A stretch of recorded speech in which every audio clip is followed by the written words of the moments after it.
Hello everyone, welcome back to Classic kitchen.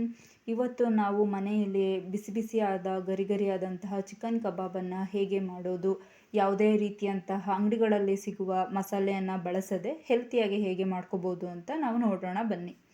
ಹಾಗೆ ವೀಕ್ಷಕರೇ, ನೀವೇನಾದರೂ ನಮ್ಮ ಚಾನಲ್ಗೆ ಸಬ್ಸ್ಕ್ರೈಬ್ ಮಾಡಿಲ್ಲ ಅಂದರೆ ಪ್ಲೀಸ್ ಸಬ್ಸ್ಕ್ರೈಬ್ ಮಾಡಿ. ಹಾಗೆ ನಮ್ಮ ವಿಡಿಯೋಗೆ ಒಂದು ಲೈಕ್ ಮಾಡಿ, ನಮಗೆ ಸಪೋರ್ಟ್ ಮಾಡಿ.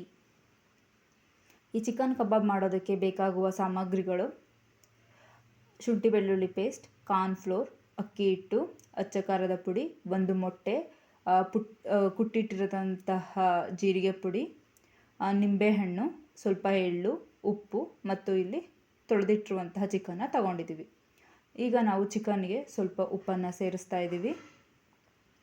ಚೆನ್ನಾಗಿ ಮಿಕ್ಸ್ ಮಾಡ್ಕೋಬೇಕು. ನಂತರ ಇದಕ್ಕೆ ಅಚ್ಚ ಖಾರದ ಪುಡಿ, ಚೆನ್ನಾಗಿ ಮಿಕ್ಸ್ ಆದ ನಂತರ ಇದಕ್ಕೆ ನಾವು ಸ್ವಲ್ಪ ಕಾರ್ನ್ಫ್ಲೋರನ್ನು ಸೇರಿಸ್ಕೊಳ್ಳೋಣ. ಕಾರ್ನ್ಫ್ಲೋರನ್ನು ಹಾಕ್ತಾಯಿದ್ದೀವಿ. ಇದನ್ನು ಸಹ ಚೆನ್ನಾಗಿ ಮಿಕ್ಸ್ ಮಾಡ್ಕೋಬೇಕು. ನಂತರ ಇದಕ್ಕೆ ಸ್ವಲ್ಪ ಅಕ್ಕಿ ಹಿಟ್ಟನ್ನು ಸೇರಿಸ್ತಾ ಇದ್ದೀವಿ. ಸ್ವಲ್ಪ ಗರಿ ಗರಿಯಾಗಿರಲಿ ಅಂತ ನಾವು ಸೇರಿಸ್ತಾ ಇದ್ದೀವಿ.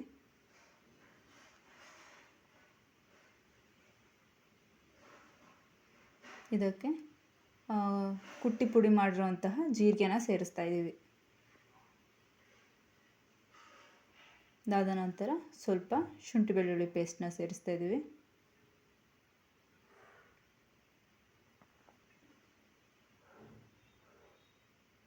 ಇದಕ್ಕೆ ನಾವು ನೀರನ್ನು ಬಳಸ್ತಾ ಇಲ್ಲ, ನೀವು ನೋಡ್ಬೋದು. ನೀವು ಸಹ ನೀರನ್ನು ಬಳಸಬೇಡಿ.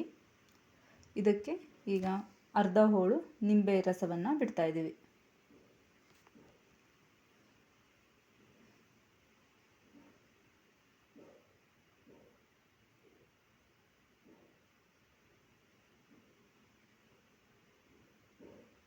ಎಲ್ಲ ಚೆನ್ನಾಗಿ ಮಿಕ್ಸ್ ಆದ ನಂತರ ಇದಕ್ಕೆ ಸ್ವಲ್ಪ ನಾವು ಒಂದು ಮೊಟ್ಟೆನ ಇಲ್ಲಿ ಒಡೆದು ಹಾಕೋತಾ ಇದ್ದೀವಿ.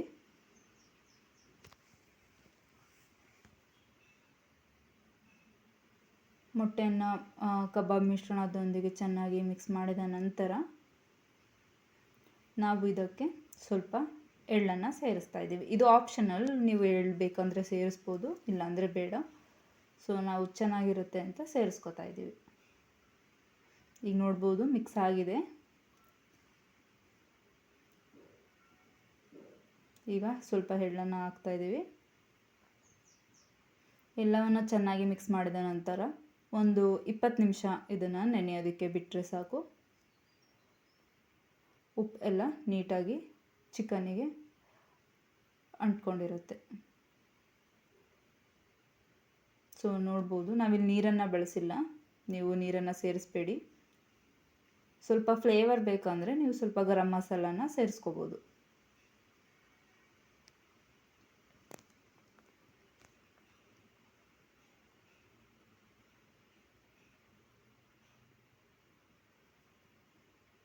ನೋಡ್ಬೋದು ಕಲರ್ ಎಷ್ಟು ಚೆನ್ನಾಗಿ ಬಂದಿದೆ. ಈಗ ಇದು 20 ನಿಮಿಷ ಮ್ಯಾರಿನೇಟ್ ಆದಮೇಲೆ ನಾವೀಗ ಒಂದು ಬಾಣಲಿಗೆ ಸ್ವಲ್ಪ ಎಣ್ಣೆನ ಹಾಕ್ಕೊಂಡಿದ್ದೀವಿ, ಕಾಯೋದಕ್ಕೆ ಇಟ್ಟಿದ್ದೀವಿ. ಡೀಪ್ ಫ್ರೈ ಮಾಡ್ತಾಯಿದ್ದೀವಿ. ಎಣ್ಣೆ ಕಾದಿದೆ, ನೀವು ನೋಡ್ಬೋದು. ಈಗ ಕಬಾಬ್ಗಳನ್ನು ಬಿಡ್ತಾಯಿದ್ದೀವಿ. ಒಂದೊಂದೇ ಪೀಸನ್ನು ಬಿಡ್ತಾಯಿದ್ದೀವಿ.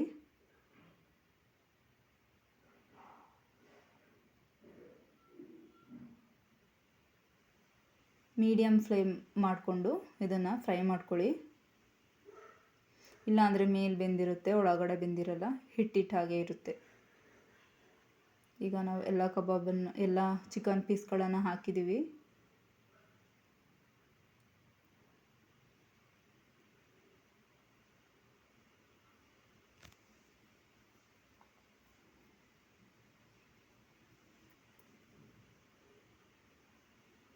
ಒಂದು 2-3 ನಿಮಿಷ ಹಾಕಿದ ನಂತರ ಅದನ್ನು ಕೈ ಆಡ್ಸೋಕೆ ಹೋಗಬೇಡಿ. 2 ನಿಮಿಷ 3 ನಿಮಿಷ ಆದಮೇಲೆ ಅದನ್ನು ತಿರುಗಿ ಹಾಕಿ.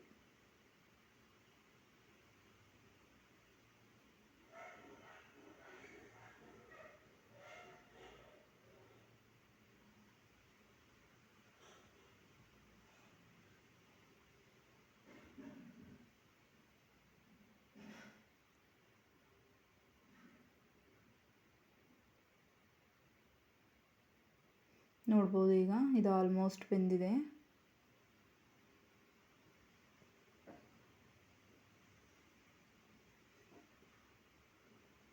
ಕಲರ್ ಕೂಡ ಚೇಂಜ್ ಆಗ್ತಾ ಇದೆ. ಈಗ ನಾವು ಇದಾಗಿದೆ, ಒಂದು ಪಾತ್ರೆಗೆ ಹಾಕೊಳ್ಳೋಣ. ನೋಡ್ಬೋದು ಹೇಗೆ ಟೆಕ್ಸ್ಚರ್ ಗರಿ ಗರಿ ಆಗಿದೆ.